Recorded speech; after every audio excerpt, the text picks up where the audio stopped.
How was your 3 days of practice? Well, we used the first day to bring the guys in and keep it light after a back-to-back, do some maintenance and lactic acid, taking care of that and so on. And today and yesterday we finally practiced some of the stuff we wouldn't want to practice for the last 3 months. So they're little things, but it's just you never have time to practice. So it's great to be able to talk about it on the video before practice and get on the ice and specifically do that only. So usually has a tendency to help you quick.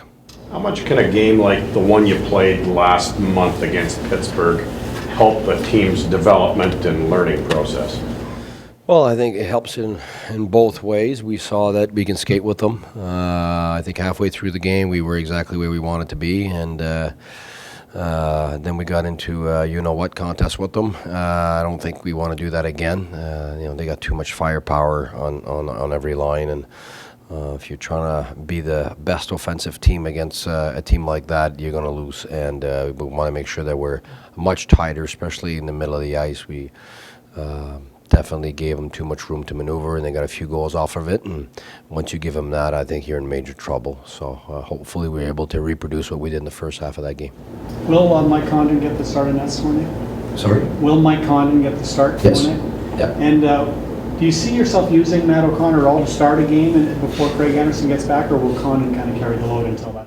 Well, for sure, Condo's the one that's going to carry the load. But if we need O'Connor, we're ready to use him. But I think right now, the games have been spread except for the back-to-back. But it was after a break, so I think the games are spread off enough that right now Condo's getting the load for sure.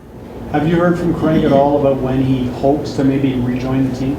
No, well, yes and no. Nothing has changed since the last time that I said that we're targeting the end of January.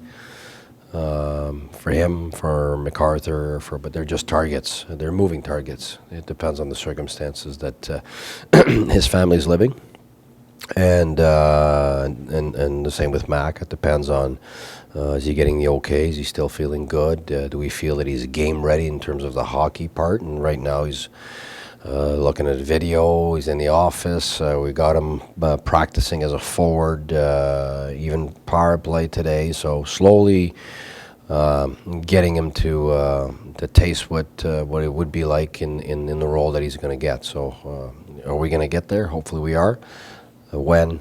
We're still targeting the same end of January, beginning of February. But for Craig, if he was to come back and play at the end of January, would you not get him back fairly soon to kind of build him up? He can't just go right into action. No, he will get. We have to give it. It's not like it was at the beginning where, he missed 3 days, then he'd come in the morning, skate and play, because he hasn't. And basically, by the time he gets here, he won't have played a game and barely trained in 2 months. So I think we have to be realistic that we're looking at probably a 2-week period. The minute he's here for real, a good 2 weeks, like a 1 week conditioning, timing, and a 1 week where down to the details and getting practice time and the hard, difficult situations to deal with for him to feel like he's ready. We're not going to put him in nets until he feels like, hey, I'm ready to go.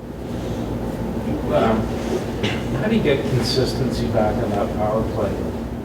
Well, we scored 1-for-1 last game.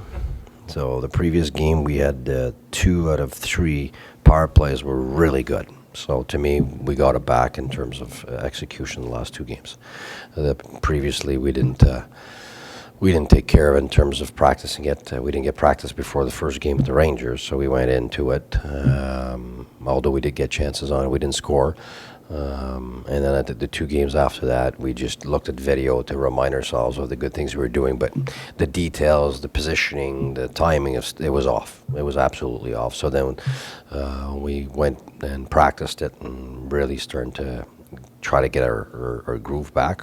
The last 2 games we had it, so hopefully it continues. Are they cyclical? Sorry? Are they cyclical power plays? Power plays, yes, they are by nature because it's the most difficult thing to get going. period. It's the most, because you need to construct. The nature of it is, if you're a great power play, by the end of the year you'll be at 21%. So that means 80% of the time you don't score. And the minute that you don't practice it, you're missing a guy, you're a little off, or you play a team like Washington. They had been 93% on their PK in the last month. So, I mean, that's a tough team to play against, and we knew that. So I think it was a mix of that. But to be able to go back to looking like we were before Christmas in the last 10 games, 12 games, we need to continue practicing, and like we did the last 2 days. We've practiced it. We've done a 5-on-3. We've done a 4-on-3 twice. We did the 5-on-4 full ice. We did the 5-on-4 in the zone. And every time we're going to get a chance, we'll have to practice. That's where we are right now. And with the team, like the 5-on-5 stuff, defensively, we might make a mistake, but the guys will know it's a mistake. They'll know what they have to do, what it's supposed to look like when it's done well. But I think the power play, we just got going. So the minute you stay away from it, you just revert back to what you were doing before. And I think it's not a habit yet. It definitely is not, but it's on its way. You get Bobby Ryan back to being a consistent performer for this team, and how much of the onus is on you, and how much of the onus is on him? Well, I think I'm the leader of the team in terms of coaching, so I think everything's on my shoulders. That's the way I see it. But obviously, the players are the ones that are acting on the ice, and they're the ones who get all the glory from the good things that they do. And I think that when you look at Bobby being injured, being out, being in, I think the consistency right now, I'm trying to get with that line, hopefully makes a difference. The fact, though, that Turris and Stone had a connection going for that power play with the two right-handers, it put Bobby aside there. And so, when you're not on a first 5-on-4 power play, when you're not on a 5-on-3 power play, when you're not on the 4-on-3 power play, like power plays are 50% of the player's points. So whether it's him or another player, obviously, something's got to give there, and you're going to get a little less points. But I think 5-on-5 is what I'm looking at right now. That line has showed some great sparks in really good, difficult games. And we're looking at getting a bit more consistency from that line, because it has shown some great flashes. And I think right now Smith with Broussard and Stone have looked really good. And I really like the games where we put Hoffman, Peugeot, and Pyatt together too. So hopefully those three lines with Kelly's line don't get any injuries. We can keep growing with those guys. When is he at his best? He's at his best when he's moving his feet.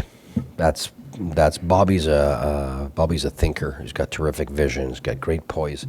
But when the speed of his feet don't match the speed of his mind, he's not at his best. And that's what he needs to be to be consistent.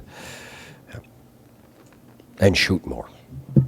We got quite a few guys that they're great passers, great vision and everything, but they shortchange themselves on many shooting opportunities. Why don't they shoot? You know what? If you can tell me, that'll take care of half my night. So I think it's just a habit. It's just a lot of east-west plays, and guys like to find each other. And feeders, they love feeding because it just excites them to finish a nice pass and find somebody. And shooters, Hoffman, you don't need to wonder when he's going to shoot. He's shooting, and that's why he's a goal scorer. If you look at Ovechkin, you look at the number of attempts and the number of shots per year. I haven't checked this year. In previous years, it took almost between 7 to 8 shots to score one goal. So you think, he's a great goal scorer. After 3 shots, 4 shots, got a goal. No. The average for top guys, Stamkos was the same. I think it was 7.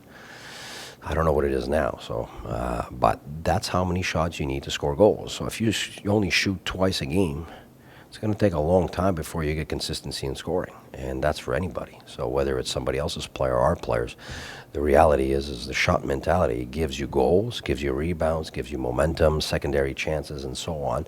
And that's one thing that we've been really working on. But the minute we don't talk about it, we don't practice it, it reverts back to less shooting mentality, and that's 5-on-5 in power play. We have to get better at that. And when we play great, that's what we got.